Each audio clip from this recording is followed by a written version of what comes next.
Nous allons quitter la Nouvelle-France et voir ce qui se passe dans la mer des Caraïbes et aux Antilles. Comme nous l'avons vu, les corsaires français s'étaient installés aux Bahamas pour attaquer les navires espagnols et leur initiative a fait école car ils ont été rejoints par des corsaires anglais et hollandais. Seulement la guerre contre l'Espagne ne dure pas éternellement et lorsque la paix arrive, tous ces corsaires vont se retrouver sans activité.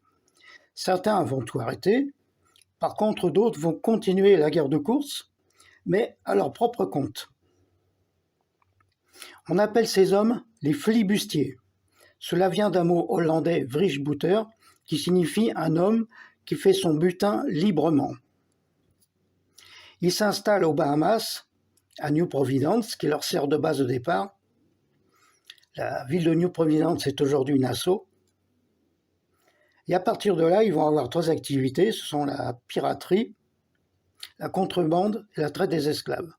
Et ils vont maintenir une insécurité permanente dans la mer des Antilles. Il faut dire qu'ils sont aidés par l'initiative d'un juriste hollandais, Hugo Grotius, qui a remis en cause le traité de Tordesillas et qui a prouvé juridiquement que la mer appartient à tout le monde. Les Espagnols n'ont pas assez de bateaux, pas assez de marins pour maintenir la sécurité. Et même, ils sont débordés et sont obligés d'abandonner pas mal d'îles. Par exemple, ils abandonnent l'île de Saint-Martin, et là, des flibustiers français et hollandais y débarquent en même temps, et selon les lois de la flibuste, ils se partagent l'île en deux. Donc il y aura une moitié qui appartiendra à la Hollande, et l'autre moitié qui appartiendra à la France. Pour cela, il le ratifie avec le traité de la Concordia, qui est toujours valable aujourd'hui. Comme on peut le voir, les flibustiers, malgré qu'ils soient des brigands, des délinquants, ont encore une fibre patriotique et continuent l'expansion coloniale de leur pays. Ainsi, le flibustier français Pierre Belin d'Esnambouc, alors qu'il poursuivait un galion espagnol, s'arrête à l'île de Saint-Christophe et la prend en main. Il rentre en France, rencontre Richelieu. À partir de là, il fonde la Compagnie de Saint-Christophe, dont Pierre Belin reçoit la direction. Il retourne à Saint-Christophe, prend tout en main, et à partir de Saint-Christophe, il va occuper la Martinique, la Guadeloupe et l'île de la Marie-Galante. Et même, il va fonder la ville de Saint-Pierre. Un autre flibustier français, Pierre Levasseur, va prendre en main l'île de la Tortue au nom du roi de France et par la grâce du sabre d'abordage. À partir de là, il fait venir d'autres flibustiers français et l'île de la Tortue va devenir la base de départ des flibustiers français.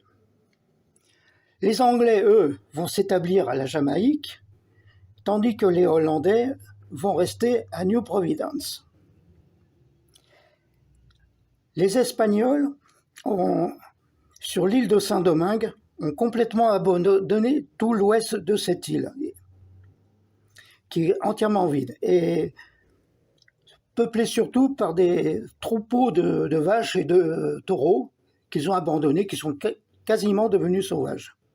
Des aventuriers vont débarquer dans cette partie ouest pour chasser tous ces bovidés, tous ces bovins.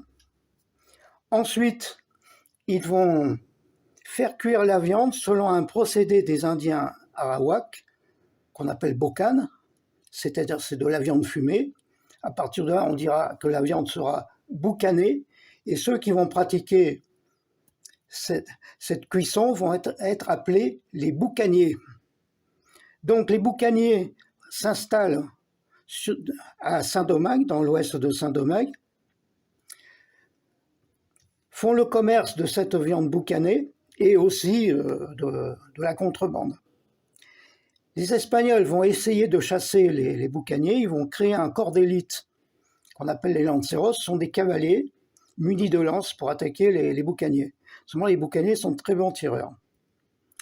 Alors, il faut voir aussi que l'île de la Tortue n'est pas très loin des côtes de Saint-Domingue, il y a des accords entre boucaniers et flibustiers, et ils vont créer une société libertaire et égalitaire qu'on va appeler les Frères de la Côte.